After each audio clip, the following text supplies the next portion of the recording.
en audiología pediátrica. Ha trabajado muchísimo con cuestiones vestibulares, es una persona con muchísima experiencia en este sentido y con datos y con estudios en rehabilitación vestibular. Entonces, yo le agradezco muchísimo a la doctora Lucía de la sesión de este mes. Y pues bueno, vamos a empezar. El tema del día de hoy es vías vestibulares, perdón, vías vestibulares y alteraciones en pacientes pediátricos. Y pues bueno, le cedo el micrófono a la doctora Arellano. Buenas tardes, muchas gracias, doctor Miguel, por la presentación. Y bueno, ya les comentó él por qué vamos a ver el día de hoy. Vamos a hablar de alteraciones de equilibrio en nuestros pacientes pediátricos. Muchas gracias por estar conectados. Espero esta charla nos sirva para nuestra consulta cotidiana. Y con todo gusto, preguntas y respuestas, las vemos al final. Vamos a empezar. Sabemos que el sistema vestibular se va a encargar de traducir y procesar la aceleración angular, lineal y desaceleraciones de nuestra cabeza. También va a permitir el equilibrio postural, el control locomotor, estabilización de la mirada y todo esto principalmente cuando hay movimientos cefálicos. Es un sistema bilateral y al igual que cualquier otro sistema sensorial requiere de un estímulo óptimo de ambas vías. Está compuesto por partes periféricas y centrales. Vamos a ver cómo se llevan a cabo todas estas. Los canales semicirculares son 3 en cada oído y están formados desde la 6ª semana de gestación. La diferenciación del vestíbulo en la parte del sáculo y el utrículo se va a llevar a cabo en la 7ª semana. Y a la 12ª, nuestro laberinto membranoso es casi del tamaño como el de un adulto. El oído interno está completo a las 24 semanas de gestación. El desarrollo del sistema nervioso central o el sistema nervioso motor no avanza de la misma manera en todos los sistemas y se determina en diferente tiempo. La función y la mielinización van a estar estrechamente relacionadas. En todo el desarrollo van de la mano. Y en nuestro sistema vestibular va a ser de la siguiente forma. La mielinización en general va a iniciar a la 4ª semana de gestación y va a continuar hasta la pubertad. El nervio vestibular hace su mielinización entre la 5ª semana y el 9º mes de gestación. El sistema cerebeloso lo hace de los 8 meses a los 3 años. En este mismo periodo se va a llevar a cabo la mielinización del sistema oculomotor. Y la formación reticular inicia su mielinización desde el mes de edad y continúa hasta los 10 años de edad. Sabemos que cuando tenemos un paciente con alteraciones del equilibrio, debemos hacer una exploración otoneurológica completa. En los pacientes pediátricos debemos tener muy claro a qué edad vamos a tener presentes ciertos movimientos oculares y ciertos reflejos que nos van a dar o nos van a ayudar a llegar al diagnóstico. El sistema de seguimiento en los niños lo tenemos desde los 5 meses de edad. El nistagmus optoquinético está hasta los 6 meses de edad. Antes de este tiempo, lo que vamos a observar es una desviación ocular tónica, pero no va a ser el nistagmus fisiológico al que conocemos como optoquinético. El reflejo vestíbulo ocular se precisa al 10º mes de vida. Por ende, a partir de los 12 meses de edad podemos realizar la maniobra de Head Impulse Test y obtener resultados confiables y replicables. Y por último, nuestro sistema sacádico va a madurar hasta los 2 años de edad. Después de esta edad podemos valorar esta área. Sabemos que el equilibrio no solamente depende de nuestro sistema vestibular que está en el oído interno, sino también de información visual y de información somatosensorial que se recibe a través del miembro pélvico. Una vez, aparte de estas dos y la información vestibular, todo esto se va a dirigir a nuestro sistema nervioso central y van a llegar a un procesador primario que está en el piso del 4º ventrículo. Este procesador primario es un complejo de núcleos, el núcleo vestibular superior, el medial, el lateral y el descendente. Cada uno va a tener una función específica para dar lugar a reflejos que se encargan de mantener nuestro equilibrio. Una vez que la información ya pasó por este procesador primario, tiene que continuar hacia un procesador adaptativo, que es el cerebelo. Y después de todo esto, la información debe de salir de alguna forma, las respuestas de nuestro sistema nervioso, y lo hacen a través de neuronas motoras, mediante movimientos oculares y movimientos posicionales. En el caso de los movimientos oculares, vemos que toda esta vía central tiene conexiones con los núcleos oculomotores y también va a tener conexión hacia abajo, hacia médula espinal, con los músculos de toda nuestra columna. Vamos a ver específicamente cómo se lleva a cabo esto. Aquí tenemos un diagrama. Vamos a situarnos aquí arriba, cerebelo, médula espinal, de este lado vía aferente y de este lado vía eferente. Aquí en medio está todo nuestro complejo de núcleos vestibulares. Vamos a seguirnos por colores, ¿de acuerdo? Vamos a iniciar con la vía aferente. En rojo tenemos los estímulos ampulares y maculares. Nada más los maculares son las líneas rojas punteadas. Bueno, todos nuestros nervios vestibulares van a recibir información de nuestro nervio vestibular, a excepción de la región dorsocaudal del núcleo lateral. Y todos van a recibir también aferencias maculares. Ahora, las aferencias espinales son las verdes que vemos aquí. Estas van a llegar a la parte caudal del núcleo medial y del núcleo descendente y a la parte dorsal del núcleo lateral. ¿Qué va a pasar aquí? Estas fibras que recibe los núcleos vestibulares se van a originar en los segmentos cervicales. Por lo tanto, nos van a brindar información propioceptiva de articulaciones y ligamentos vertebrales, tanto ipsilaterales como contralaterales. Ahora nos vamos a las aferencias de cerebelo, son las moradas. Vemos que llegan a todos los núcleos vestibulares. Nada más el lateral es el único que recibe pocas de estas aferencias.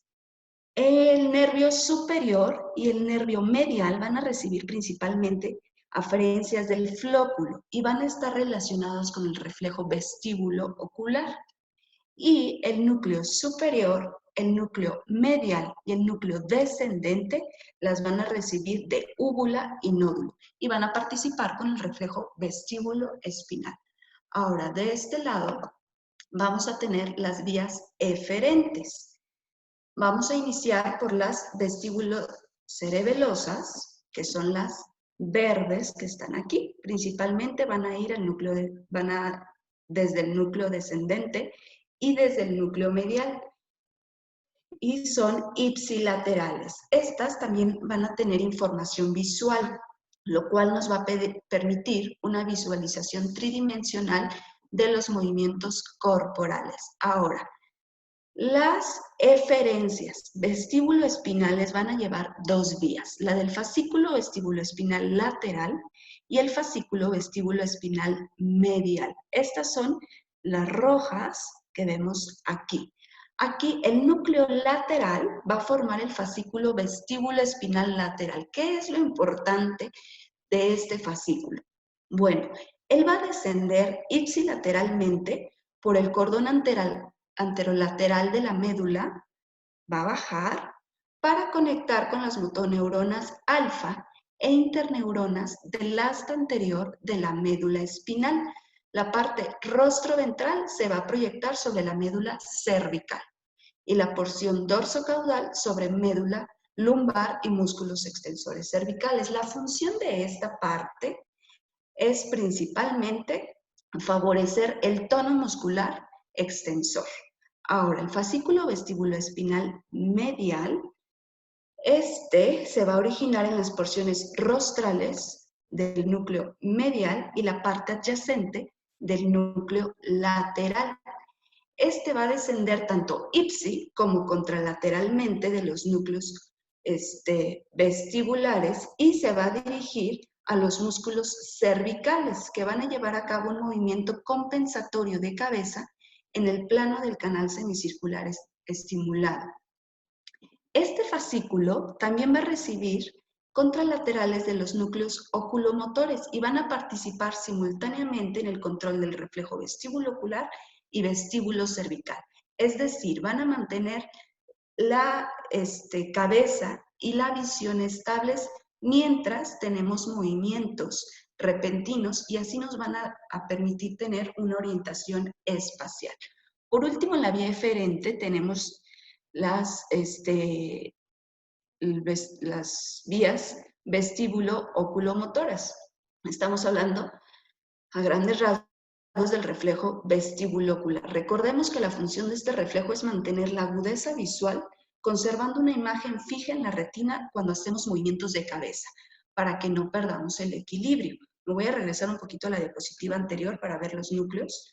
Entonces, aquí los núcleos vestibulares que van a recibir aferencias ampulares se van a proyectar a neuronas de los núcleos oculomotores. También se proyectan a neuronas del tronco y del cerebelo. Vamos a ver entonces que el núcleo superior se va a proyectar sobre el núcleo motor ocular común mediante el fascículo longitudinal medial. Después, el núcleo medial se va a ir sobre el núcleo del patético troclear y del abducens, también por el fascículo longitudinal medial. Y el núcleo lateral en la parte rostroventral va a ir sobre el núcleo oculomotor y el abducens. De esta forma vamos a tener los adecuados movimientos oculares para mantener nuestro equilibrio. ¿Qué es lo que pasa cuando todo esto se integra en los pequeños? Pues tenemos esta respuesta.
Perdón, Lucía, disculpa, se ve como entrecortado y no se alcanza a escuchar.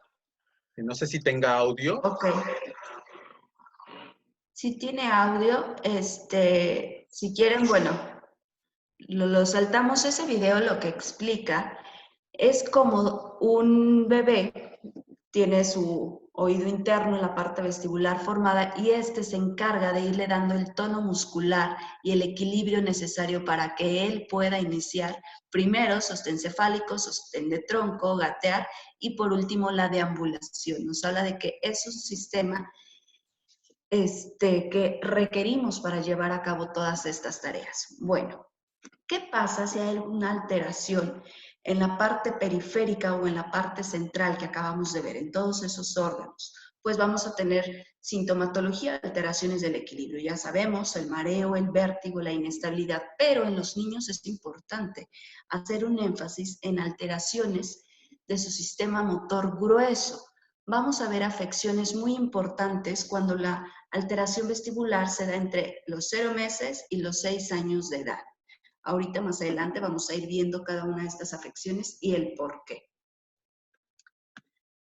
A diferencia de los adultos, cuando tienen una lesión vestibular unilateral, estos, la mayoría de las ocasiones, se van a recuperar. Incluso pueden no llegar a necesitar de una rehabilitación vestibular, pero en los niños no sucede así. El daño a este sistema al nacer o en la primera infancia, que son los primeros 6 años, puede afectar significativamente su desarrollo psicomotor, tareas visoespaciales, incluida la memoria espacial, la navegación espacial y provocar problemas de aprendizaje. ¿Por qué problemas de aprendizaje? Bueno, si no tengo una adecuada memoria espacial, no voy a poder aprenderme todas las letras, voy a hacerlas en espejo, voy a tener problemas de lectura, no voy a poder encolumnar a la hora de realizar matemáticas, no voy a tener un adecuado uso de mi espacio gráfico, ¿de acuerdo? Es muy importante tomar en cuenta esto. Y además, bueno, el 67.4% de los niños con bajo rendimiento escolar se ha visto que tienen una alteración ya sea de uno o de los dos vestíbulos. También en los niños preescolares con antecedentes de otitis medias de repetición hay una alta incidencia de alteraciones vestibulares y el 70% de los niños con hipoacusia neurosensorial va a tener algún tipo de disfunción vestibular. ¿Qué es lo que pasa neuroanatómicamente con estos pacientes que tienen esta disfunción? Bueno, hay una disminución del volumen del hipocampo. Recordemos que entre varias de sus tareas, está la utilización del espacio, la memoria espacial, la navegación espacial, ¿de acuerdo? Y gran parte de los déficits cognitivos van a ser resultado de esta alteración, secundario a que no hay una estimulación adecuada o no la hay de los dos vestíbulos. El impacto de esta privación sensorial podría ser un fracaso para desarrollar una construcción visoespacial y de esta forma vamos a contribuir a todos los problemas que mencionamos antes. Además, la disfunción vestibular va a demandar recursos cognitivos adicionales para mantener el equilibrio y la estabilización visual. Incluso en personas que no tienen, ya sean niños o adultos, ninguna alteración en este sistema, debemos tomar en cuenta que mantener nuestro equilibrio, el podernos sentar, parar, caminar y girar nuestra cabeza no es un acto reflexivo, exige recursos cognitivos y además se va a priorizar antes que otras tareas. Al considerar las demandas de atención de mantener la estabilidad postural, tanto las tareas espaciales como las no espaciales se van a ver igualmente afectadas. ¿Por qué? Pues bueno, el desarrollo de la efectividad de las aferencias visuales y somatosensoriales en el control postural va a estar deteriorado también en pacientes que tienen disfunción vestibular desde el nacimiento o en los primeros 6 años de vida. En consecuencia, la capacidad de compensar este déficit va a estar deteriorada. ¿Por qué? Recordemos que para compensar una alteración vestibular, ya sea unilateral o bilateral, debemos llevar unos pasos. Entre ellos está la habituación, la adaptación y la sustitución. Pero si no tenemos íntegras mis aferencias visuales y somatosensoriales, no voy a poder llegar a la sustitución. Entonces, no es muy difícil o más difícil llegar a tener una rehabilitación en estos pacientes. Tenemos que trabajar muchas áreas. Se ha visto que incluso aunque un paciente no tenga un déficit visual o un déficit somatosensorial, nada más por tener una alteración vestibular, las otras dos aferencias también están afectadas. La ausencia congénita de esta función puede conducir a una distorsión del desarrollo cerebral típico, ya lo veíamos en diapositivas anteriores, como se ha demostrado en cualquier otra alteración de aferencia sensorial, ya sea visual, auditiva, etc. Y como resultado debemos considerar las consecuencias que trae consigo esta privación sensorial en el contexto del niño en desarrollo. ¿Qué vamos a hacer con los pacientes que recibimos en consulta con alteraciones del equilibrio? Bueno, como en cualquier otro paciente, vamos a hacer de inicio una historia clínica completa. Antecedentes familiares, patologías previas, etcétera, etcétera. Y cuando lleguemos al padecimiento actual, es muy importante tomar en cuenta la edad del niño. Cuando él no nos puede decir sus síntomas, vamos a hacerle preguntas dirigidas a los padres, como por ejemplo, si el niño a la hora de despertarse, de levantarse de su cama, no lo quiere hacer, si cuando están caminando o en algún parque, etcétera, el niño le pide a mamá que lo tome de la mano, si cuando se cae no se quiere levantar del piso, Si es que tiene cierta torpeza para desarrollar ciertas actividades, como por ejemplo, se cae o se tropieza con frecuencia, no puede subir bien los escalones, es torpe al hacer ciertas cosas y aparte su desarrollo psicomotor, edad de sostén cefálico, edad de si gateó o no lo hizo, a qué tiempo inició la deambulación, etcétera. Cuando el niño ya nos puede decir su sintomatología, debemos hacerle preguntas muy claras y precisas. Por ejemplo, si queremos saber si es vértigo, oye, sientes que tu casa se mueve, que tus juguetes se van a ir hacia donde tú estás. Si es mareo, te sientes como en un barquito, como si estuvieras en un juego, que tú eres el que se mueve. Las cosas no se mueven. Debemos de intentar hacer una diferenciación de esta sintomatología, porque va a ser muy importante para orientarnos a nuestros diagnósticos. Ahorita vamos a verlo. Además, debemos de investigar la frecuencia de los síntomas, cuánto dura. No es lo mismo un episodio de vértigo que me dura minutitos a uno que dura media hora o más horas. Los síntomas asociados, si es que hay dolor de cabeza, hay náuseas, se ha llegado al vómito y qué factores agravan o mejoran esto. Es decir, si después de hacer labores escolares, de ver la televisión, etcétera. Y si hay un factor o un antecedente con lo que ellos lo relacionan, un cuadro viral, un traumatismo cráneoencefálico. Toda esta información es de suma importancia para que podamos llegar a nuestro diagnóstico, así como los antecedentes heredofamiliares, esquema de vacunación, etc. Después vamos a hacer una exploración física pediátrica completa. Vamos a poner un poquito de énfasis en la exploración de conducto auditivo externo. Vamos a observar esa membrana timpánica que nos va a dar muchos datos. Si se trata de una otitis media, una otitis purulenta, si tiene alguna perforación, por ejemplo, en antecedente de traumatismos craneoencefálicos, si hay salida de líquido cefalorraquídeo por ahí, si hay algún hematoma, etcétera. Además, vamos a hacer mucho énfasis también en la exploración del desarrollo psicomotor. Ahorita vamos a ver unas escalas que podemos hacer en consultorio de una forma rápida para valorar a estos niños. Y una exploración otoneurológica completa. Veíamos en las primeras diapositivas a los cuantos meses ya van a estar presentes ciertos movimientos oculares y ciertos reflejos que nos van a ayudar muchísimo a nuestro diagnóstico. Sabemos que una prueba de impulso cefálico, cuando es positiva, pues es una alteración en la mayoría de las ocasiones periférica. Pasa igual en los niños. Cuando hay una alteración en el seguimiento ocular, en el optoquinético, pues bueno, muy probablemente hablemos de una patología a nivel central de las vías vestibulares de las que hablábamos hace rato. Estudios audiológicos y ortoneurológicos. Esto es muy importante. Muchas de las alteraciones vestibulares están presentes en pacientes que tienen hipoacusias neurosensoriales severas a profundas. Entonces, todo niño con hipoacusia neurosensorial severa a profunda debe ser valorado también en su área vestibular. Que, por ejemplo, en pacientes con Meniere, no es muy común el Meniere en niños, pero como es una hipoacusia fluctuante, los papás en ocasiones no se alcanzan a dar cuenta y el niño muchas veces no nos va a decir, a veces escucho mejor que otras por la edad, va a depender muchísimo de la edad. Pero aquí vamos a ver, igual que en los adultos, una pérdida de audición en frecuencias graves tipo neurosensorial. En las otitis medias tenemos que ver si no hay una afección auditiva, además de una afección vestibular.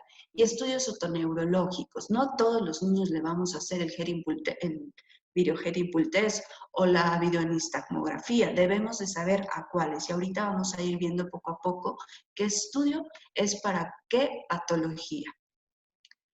Estudios de laboratorio, bueno, cuando no encontramos muchas alteraciones en la exploración y en el interrogatorio, podemos descartar desde una anemia o una parasitosis, nos puede dar alteraciones de equilibrio, mareos.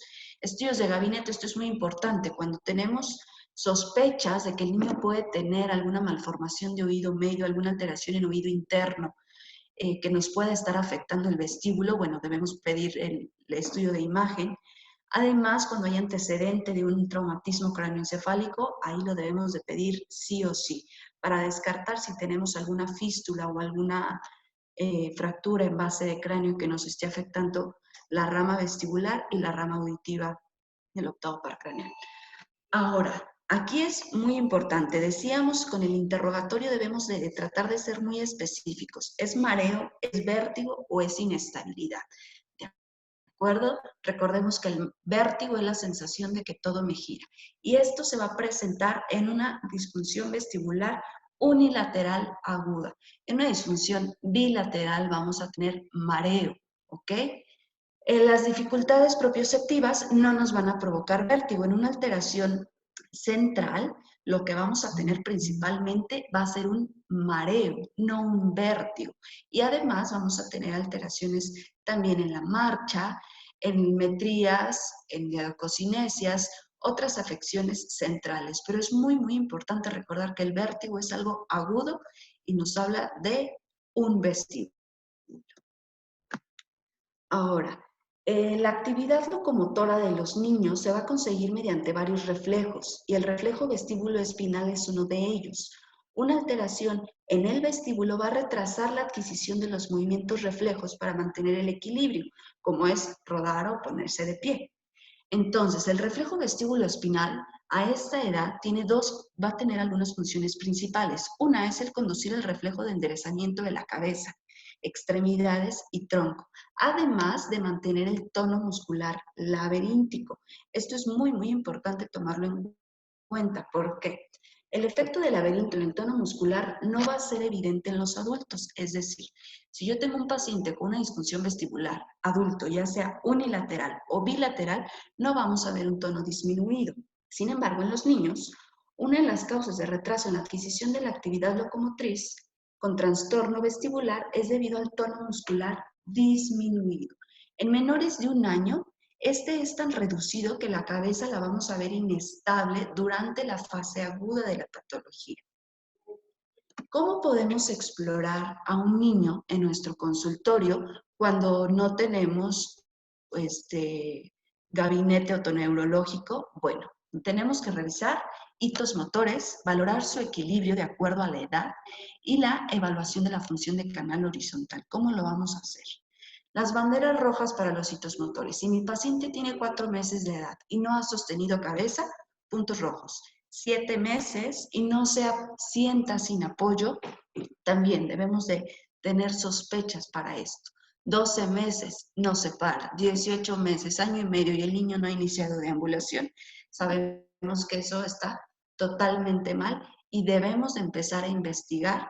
Bueno, primero también debemos de revisar su tono muscular y debemos de empezar a investigar alguna alteración de tipo vestibular, ya sea uni o bilateral.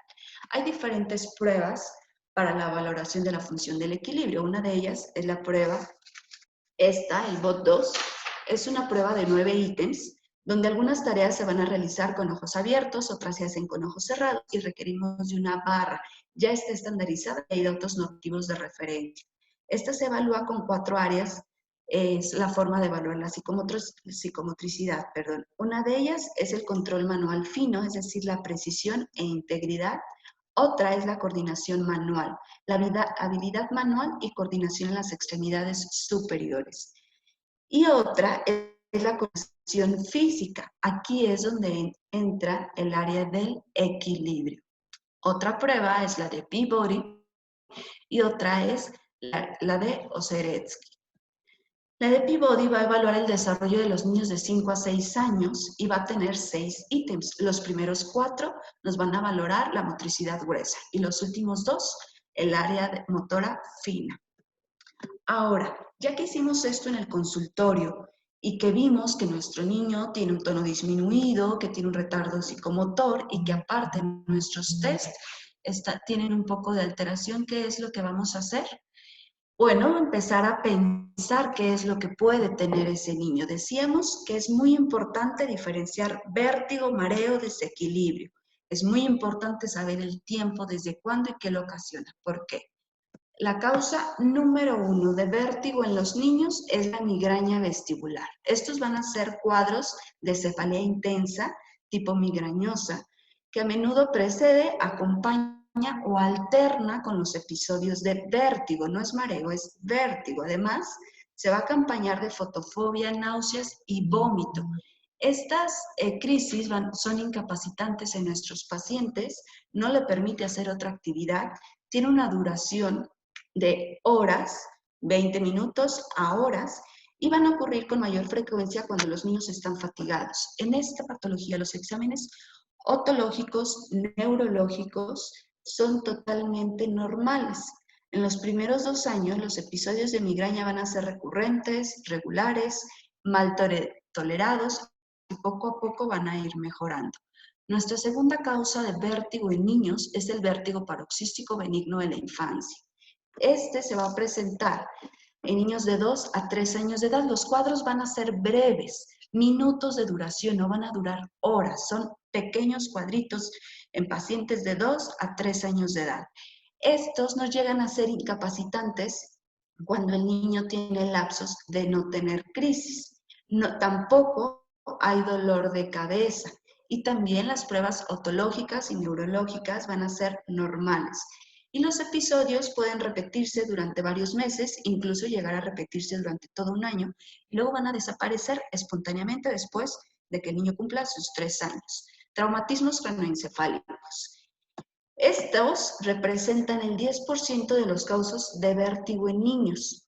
Es muy importante, ya lo habíamos dicho, mandar a hacer un estudio de imagen, porque puede haber fracturas de hueso temporal o fístulas perilinfáticas que van a ser las causantes de nuestra sintomatología vertiginosa. Aquí, bueno, también la exploración física nos va a hablar claramente. Si vemos un signo de Barrel o un signo de mapache positivo, pues hay una fractura en base de cráneo, ¿no? Entonces sabemos que debemos sí o sí tener una tomografía, y la cual nos va a decir si también puede haber una afección a nivel auditivo.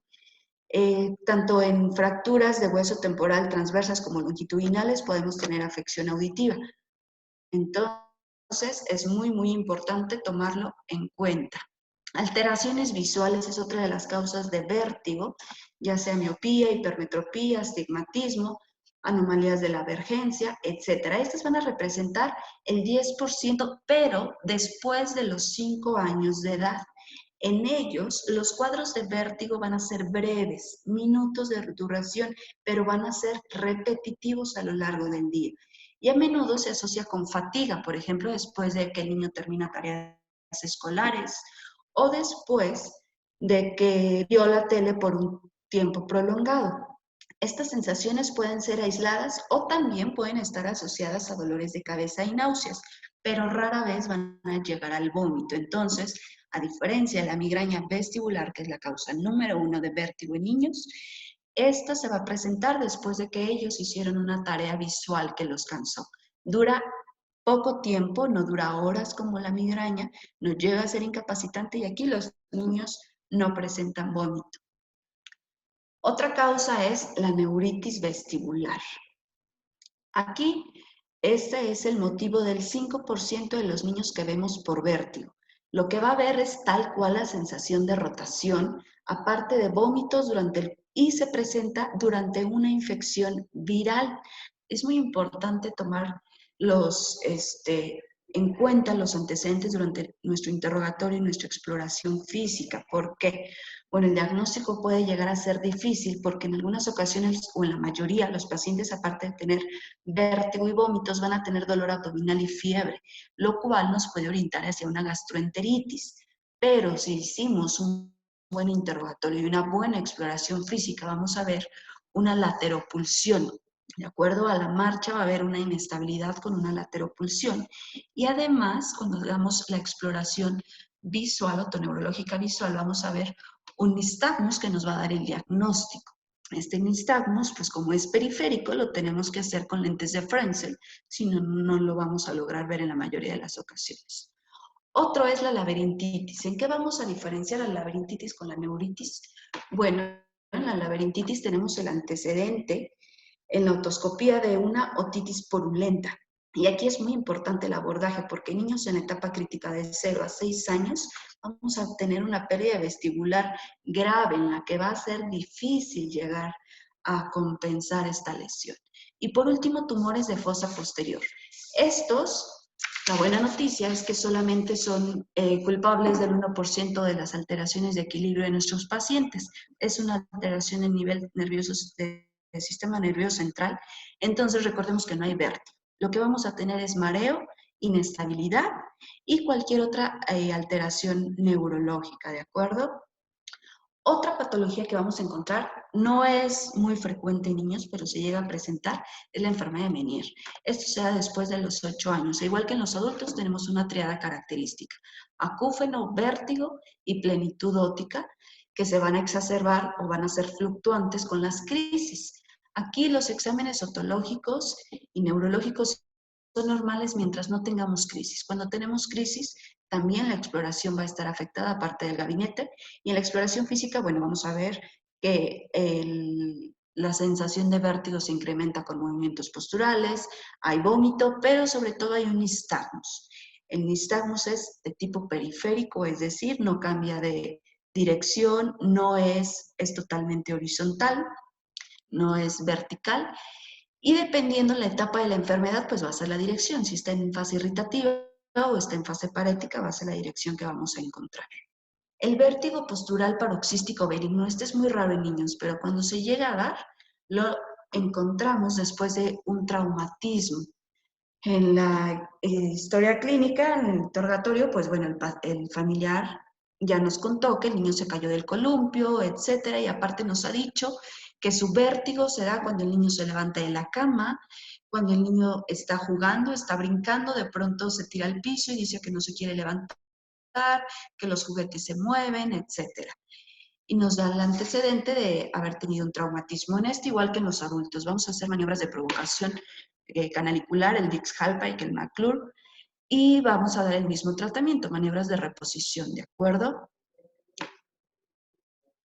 La hipoacusia neurosensorial, decíamos que el sistema auditivo está estrechamente relacionado con nuestro sistema vestibular. Desde que se empiezan a formar, están relacionados. Ya habíamos comentado que el sistema vestibular desempeña un papel muy importante en varias áreas. Es por esto que debemos reconocer y como profesionales de esta área comprender la disfunción vestibular en los niños que tienen alteraciones auditivas.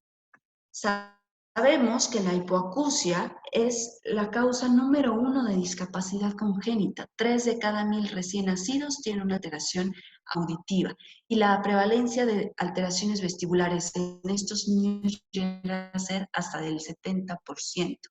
Es por esto que actualmente en las investigaciones recientes el enfoque se ha desplazado más allá de los resultados del habla y el lenguaje. Sabemos que el tratamiento para un niño hipoacúsico es o aparatos auditivos o cuando es severo a profundo es el implante coclear. Pero debemos de ver también otras afecciones. Entonces, actualmente toda la investigación también se está orientando hacia el desempeño general de los niños en entornos del mundo real.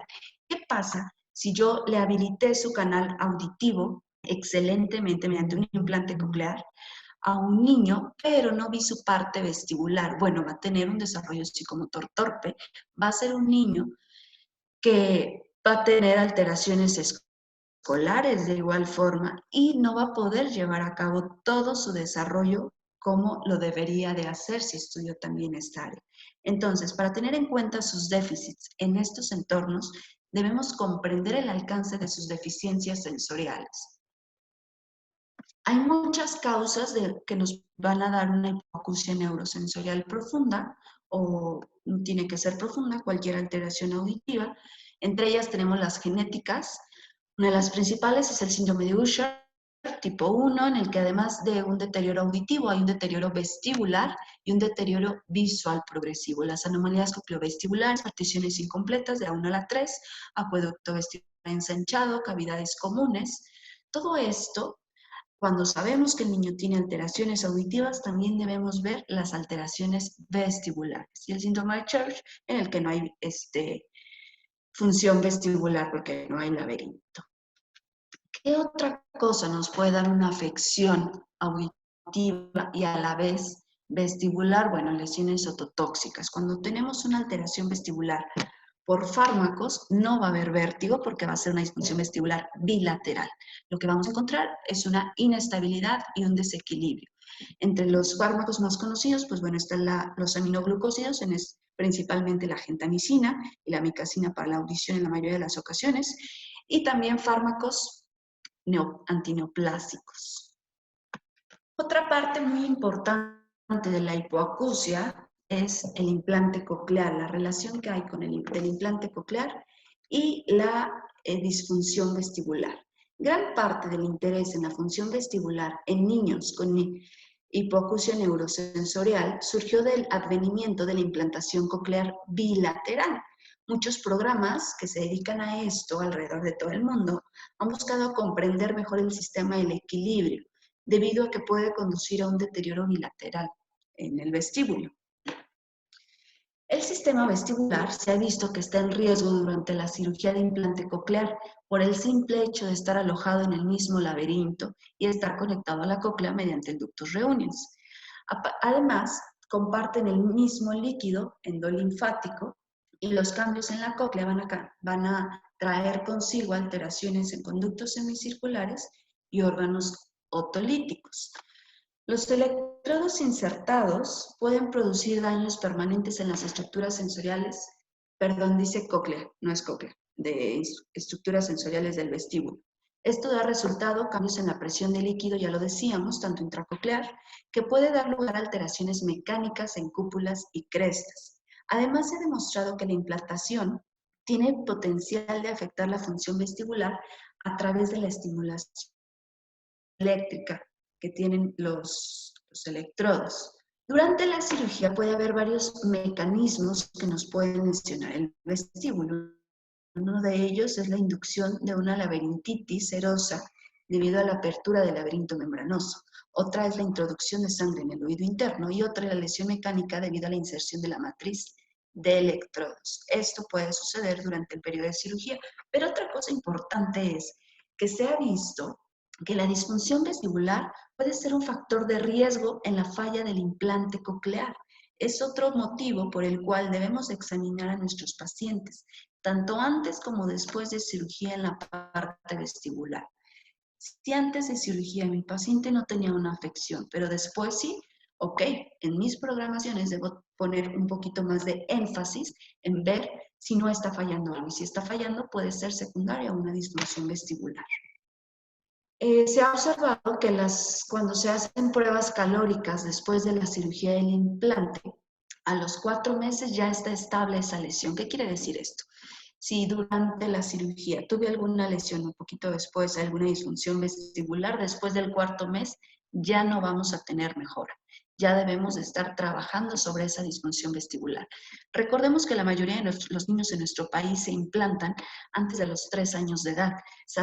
Hemos dicho en este tiempo de plática que de los 0 meses a los 6 años es el tiempo crítico en el cual, aunque no tenga una afección franca visual o somatosensorial, si tengo una lesión vestibular, no voy a tener un adecuado desarrollo. Entonces es muy, muy importante antes de poner un implante y después tener una vigilancia estrecha, no solamente de cómo funciona el implante coclear y de cuándo llegamos a una audición normal y alcanzamos un lenguaje, lo cual es la meta, una de las grandes metas en un paciente que es tratado con implante, pero también ahora sabemos que debemos ver su parte vestibular. Hemos observado la reducción en las respuestas calóricas después de la implantación. Cuando se hacen pruebas de Herimpul test, antes de la cirugía hay una disminución de la respuesta en el canal horizontal en el 36% de los pacientes, pero después de la cirugía, en los canales verticales hay una alteración hasta en el 50% de estos pacientes. Ese 50%, a la hora de hacerle BEMS, antes de cirugía hemos notado una función saccular normal, pero después de la cirugía incluso llegan a desaparecer las respuestas de los pacientes que antes la tenían normal. Muy bien, hasta aquí hemos llegado a las causas que nos pueden llevar a una alteración vestibular. ¿Qué es lo que vamos a hacer o qué estudios les vamos a hacer a nuestros pacientes? Lo siguiente. La posturografía. La posturografía es un estudio bastante enriquecedor para los que nos dedicamos al área vestibular y sobre todo la rehabilitación vestibular. Este nos va a decir qué afección o qué tiene cada una de nuestras aferencias sensoriales, ya sea visual, somatosensorial y vestibular. Y nos va a ayudar a programar toda la rehabilitación. Además, nos habla de centro de gravedad y de estrategias para mantener nuestro equilibrio. En el niño hay una gran dependencia de la edad en este estudio. Un aumento de 1 año de edad aumenta el valor de resultado global independientemente de la altura y del sexo. Recordemos que en los pacientes adultos, al ingresarlos a nuestro sistema de posturografía, es muy importante tener altura, sexo y edad. En nuestros pacientes pediátricos lo más importante es la edad. Y la puntuación en la condición visual aumenta más rápido que la vestibular y la somatosensorial. ¿Qué es lo que se ha visto con este estudio? Bueno, ya habíamos dicho antes que el deterioro que tengamos a nivel vestibular y en todas las otras áreas que va a interferir como el desarrollo psicomotor, áreas visoespaciales, va a depender de la edad que tenga el niño al momento de la lesión. No es lo mismo una lesión a los 3 años de edad que a los 8 años de edad que ya tiene todo el sistema maduro, ¿de acuerdo? Entonces, niños con lesiones vestibulares periféricas van a experimentar una pérdida de equilibrio en las condiciones 5 y 6. Y niños antes de esta edad, aparte de tener esta alteración en estas condiciones, también la tienen en la 3 y la 4. Esto nos habla de alteración en aferencias visuales y somatosensoriales, aunque no haya una lesión tal cual demostrable, aunque no haya una afección de déficit visual, ¿de acuerdo? De los 4 a los 6 años es el periodo de transición en el que el sistema de control postural va a cambiar de uno dado por información somatosensorial y visual a uno multimodal, es decir, donde ya también se va a integrar el área vestibular, visual y somatosensorial.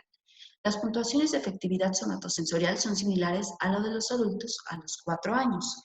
En una disfunción vestibular bilateral, cuando es desde el nacimiento o en la primera infancia, va a haber fallas en las condiciones que dependen de la integración sensorial y los puntajes somatosensoriales y visuales van a estar significativamente más bajos, a pesar de que no hay evidencia de alteraciones visuales o un déficit somatosensorial. Estos resultados nos van a indicar que a diferencia de los adultos que tienen una lesión vestibular puramente periférica y que van a utilizar su información visual y su información somatosensorial para hacer sustitución y llegar a la compensación, en los niños no va a ser así, porque la efectividad de estas dos áreas, de la visual y de la somatosensorial, no está desarrollada todavía. Entonces, la rehabilitación aquí va a cambiar muchísimo porque debe abordar primero el desarrollo de la efectividad de vías visuales y somatosensoriales para el equilibrio antes de que podamos realizar sustitución.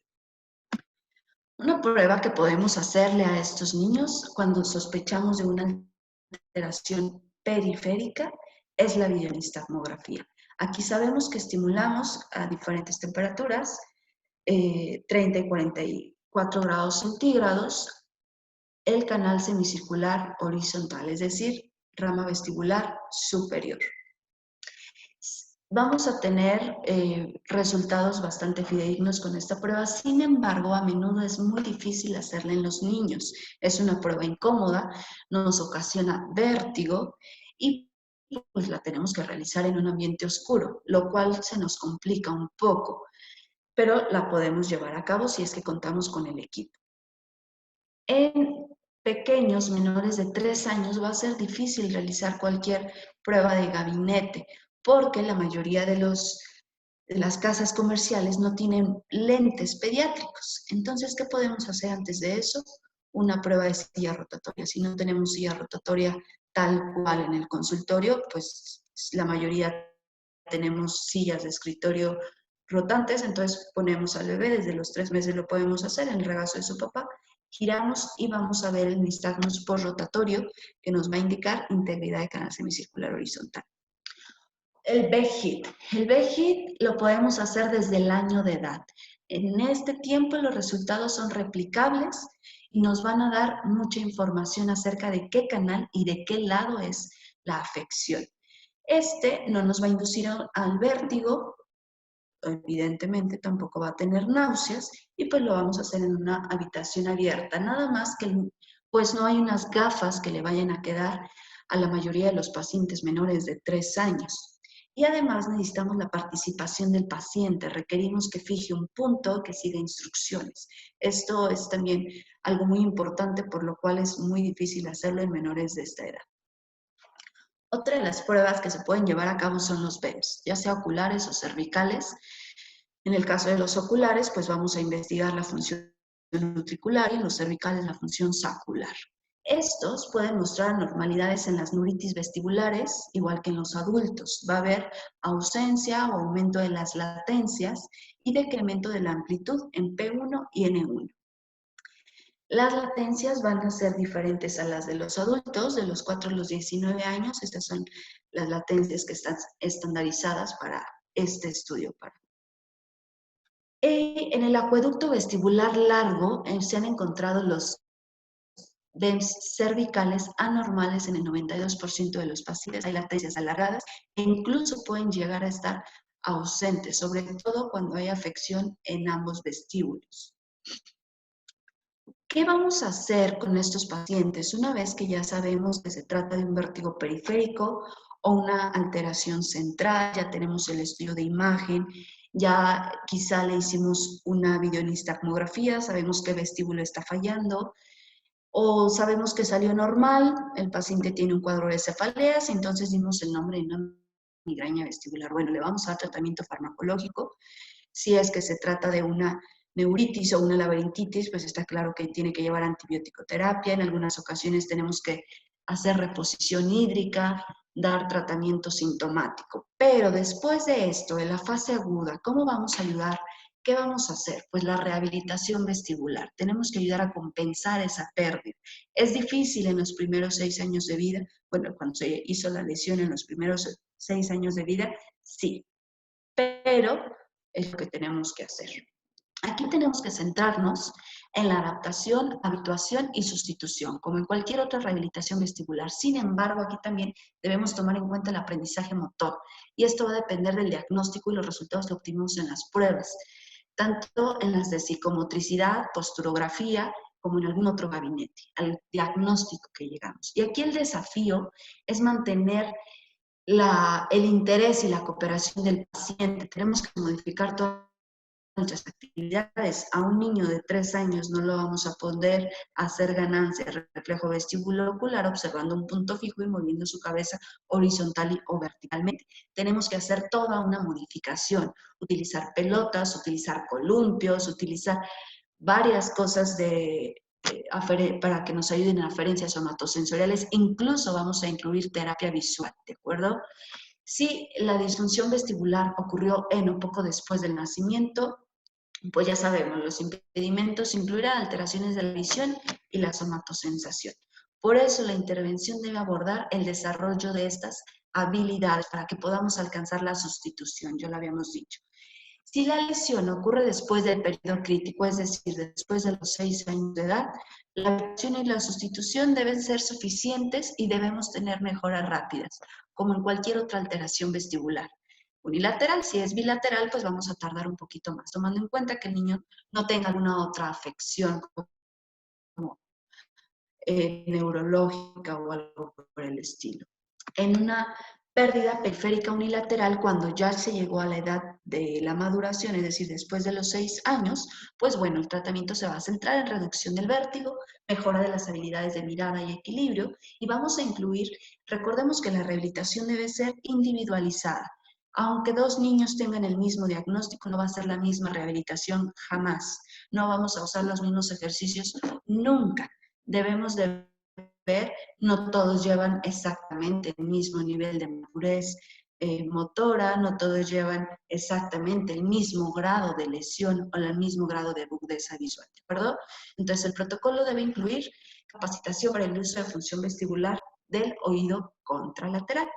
Y Cuando tenemos los dos vestíbulos lesionados, bueno, nuestra rehabilitación se va a centrar en el entrenamiento y en el uso de otros sistemas, como aquí ya van a estar maduros porque la lesión es después de los 6 años de edad, pues sistema visual y sistema somatosensorial nos van a ayudar a apoyarnos muchísimo. Mecanismos anticipatorios también vamos a dar para permitir la sustitución y la compensación por esta pérdida. Muchísimas gracias. Creo que corrí un poco porque estaba estresada del tiempo. No sé si iba a alcanzar. Pero pues bueno, espero haya sido de utilidad para la consulta. Muchísimas gracias, doctora Lucía. No sé si alguno de nuestros asistentes, alguien tenga alguna pregunta, algún comentario que quieran hacerle a la doctora Arellano. Me gustaría mucho escucharlos.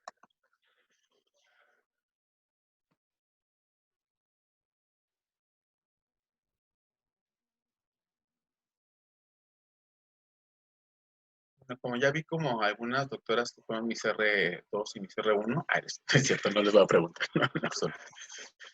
Doctora Lucía, no sé si puedas prender tu video, ¿no? Perdón, sí, ahí voy. Gracias. Entonces, no sé si alguien tenga alguna pregunta, alguna duda.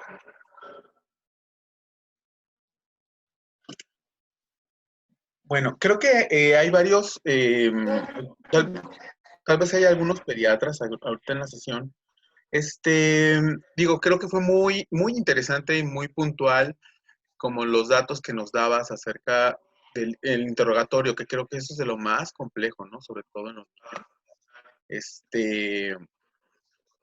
Y bueno, creo que a veces a nivel institucional puede complicarse un poco el poder llegar al diagnóstico, ¿no? Entonces, ¿qué le sugerirías o no sé si tú manejas algún tipo de estrategia en particular del interrogatorio directo al niño, ¿no? Creo que eso es un poco para todos, ¿no? En general.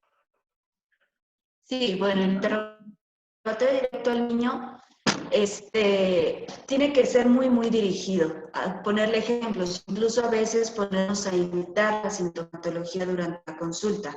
Decirle, a ver, ¿sientes que las cosas dan vueltas alrededor tuyo de esta manera o te sientes como si fuéramos en un juego, incluso agarrarle la mano y movernos un poquito?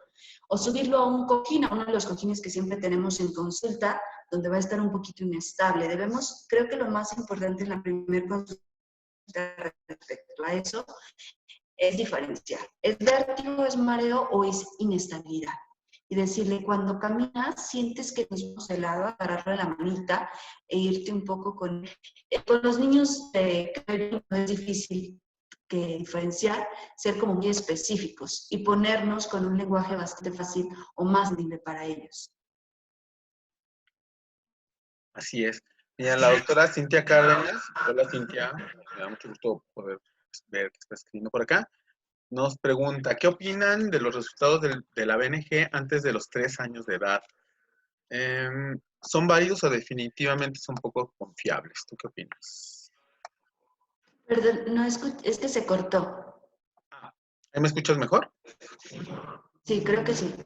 Nos pregunta la doctora Cintia Cárdenas, ¿qué opinan de los resultados de la BNG antes de los 3 años de edad?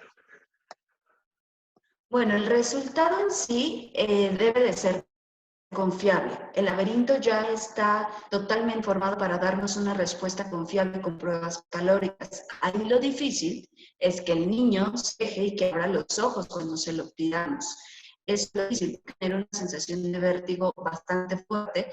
En la mayoría de los casos, de que le va a entrar agua caliente, que es bastante molesta, no se va a dejar. Pero si logramos hacer una BNG completa, el resultado es confiable. Desde Ok. No sé, si me escuchas bien, Lucy, creo que está habiendo un poco de problemas con el internet. No lo sé si es el tuyo o es el mío, pero bueno. También la doctora Erika Montoya, hola doctora Montoya, saludos hasta la Ciudad de México. ¿Sí? Nos menciona que, bueno, ella sugiere que en pacientes muy pequeños, ¿sí? En bebés con alteraciones vestibulares, el uso de la hamaca puede funcionar muy bien. La doctora, el uso de la hamaca. Ok. Sí, de hecho también es una de las alternativas para explorar a estos pequeños. Cuando tenemos la forma de, es bastante bueno. Una pregunta muy interesante que hace la doctora Melissa, menciona, ¿cómo abordar niños con migraña vestibular y cinetosis? Creo que la cinetosis también es un poco. Sí, bueno, la migraña vestibular la podemos controlar con fármacos analgésicos cuando de pronto sí son las crisis bastante fuertes, bastante repetitivas, podemos usar algo de topiromato, beta bloqueadores, y la cinetosis la hacemos con terapia. Bueno, también podemos dar un tratamiento sintomático si es que van a tener algunos viajes largos y demás, pero la podemos manejar con habituación. Muy bien.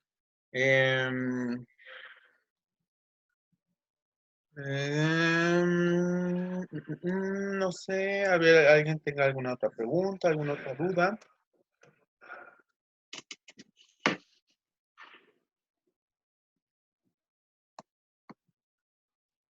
Doctora Lucía, buenas tardes. Buenas tardes, adelante. Buenas Torreón, tardes. Coahuila. Saludos, Lucy. Hola, doctora, mucho gustos verla por aquí, doctora Carla. Sí, un abrazo. Saludos. Igualmente, una pregunta, Lucía. Nos dices que todavía no están bien desarrollados los sistemas para poder rehabituar, bueno, con tanto la visión como a nivel vestibular en los niños, en los primeros 6 años. ¿Sí? Sí. Entonces, ¿cuál es tu experiencia en cuanto a la rehabilitación? Por lo último que nos comentabas, que sí ponías ciertos ejercicios. ¿Sí responden a pesar de no tener bien desarrollados estos sistemas para la compensación? Sí, lo que se hace en estos niños es trabajar mucho también en áreas somatosensoriales y visuales, ayudarlos a terminar de madurar estas áreas para llegar a poder tener una adecuada sustitución. Hay que trabajar en un inicio mucho con áreas visuales y somatosensoriales, no solo vestibulares, para que podamos alcanzar bien la compensación. Es muy importante pues hacer un diagnóstico preciso para poder tener un mejor tratamiento. Y bueno, no todos los casos, por ejemplo, el vértigo paroxístico de la infancia, ese no va a requerir tal cual una rehabilitación. Entonces, es algo que se va a quitar en un año más o menos. Podemos irlo manejando sintomáticamente y no va a tener mayores afecciones. Pero en una alteración vestibular tal cual, por una laberintitis o una otitis media o una alteración hipoacusia congénita, qué sé yo, sí debemos de dar una terapia y también debe ser una terapia muy específica hacia áreas visuales y áreas somatosensoriales. Esa es la diferencia con los adultos. Bueno, un adulto que solamente tiene una lesión periférica, por así decirlo, ¿no? Que no tiene ninguna otra afección. Es que en los niños menores de 6 años tenemos que trabajar también esas otras áreas. Ok, doctora, muchas gracias. Sí, entonces es Gracias. más tardado. ¿Como cuánto tiempo más tarda a comparación de la rehabilitación de los adultos? Bueno, en un adulto con una lesión unilateral nos llevamos 6 sesiones, más o menos. Bilateral, quizá el doble, pero en un niño no. Y en un niño depende mucho de si tiene otras patologías, algunas otras alteraciones sensoriales, de si tiene una alteración en su desarrollo psicomotor bastante importante o bastante notable. Y también de la edad, porque no es lo mismo trabajar con un bebé de 7 meses que no nos va a seguir muchas instrucciones, que tiene una alteración quizá por una hipoacusia neurosensorial profunda, secundaria a algún virus o algo por el estilo durante el embarazo, a un niño de 3 años que ya sigue instrucciones, que ya puede mantenerse de pie y puede hacer muchas otras actividades. Eso sí va a depender mucho de la edad del niño y pues de cómo vaya avanzando él en la madurez de todas las áreas que intervienen. Quizá nos llevemos algunos meses, un par de meses, depende, la edad también. Ok, muchas gracias, Lucía. Un A abrazo. usted, doctora, saludos, abrazos. Mira, Lucy, también nos preguntan acá en el chat Buenas noches, doctora. ¿Tiene alguna experiencia en potenciales miogénicos vestibulares en niños, cervicales y oculares?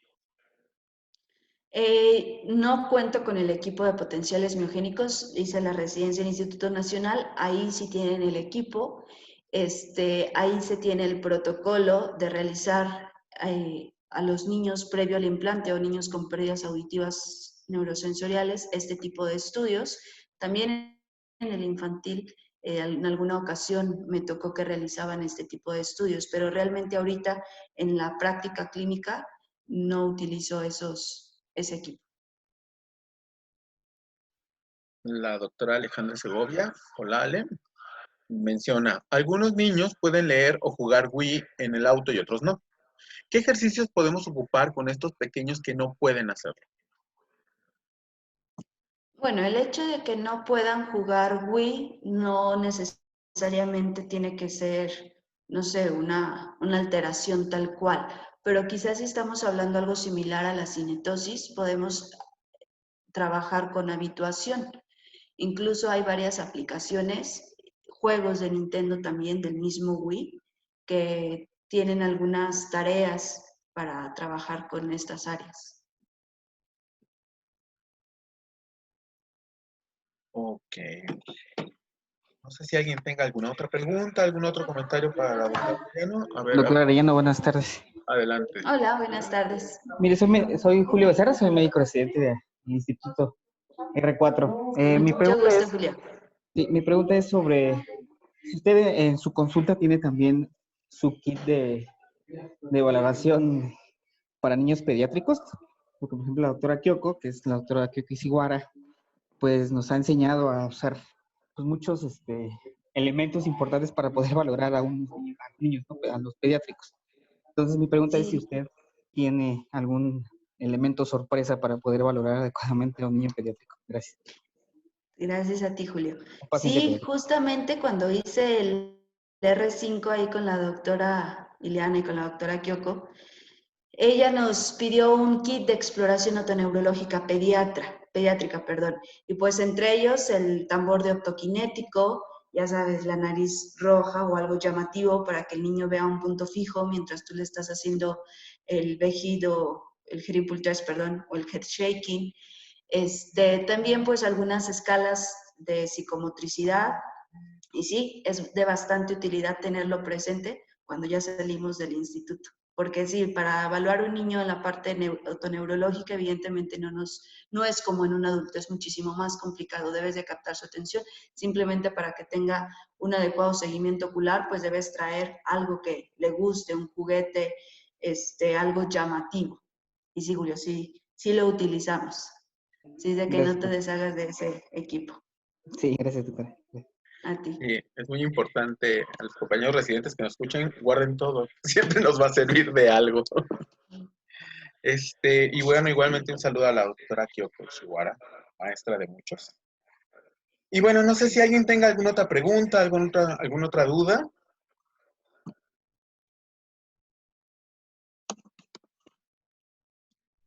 Creo que no. Al parecer, ¿no? Pues bueno, si no es así, bueno, les agradecemos mucho su presencia en esta sesión. Les invitamos, tenemos varias diferentes actividades en clínicas audiológicas Oír Bien. Tenemos las de especialistas, que son estas, que es una vez al mes por las tardes. De hecho, generalmente son los lunes, el último lunes de mes. Ahorita por esta situación del COVID tuvimos que hacer este movimiento, pero bueno. Y tenemos sesiones ya de diferentes áreas. El día jueves tenemos 2 pláticas para público en general. Una dirigida a padres con niños con hipoacusia y una para profesores de preescolar y primaria que tienen niños con hipoacusia. Y el viernes tendremos nuevamente a la doctora Melissa Correa con una plática para el manejo de la voz de profesores y maestros por este asunto del Día del Maestro.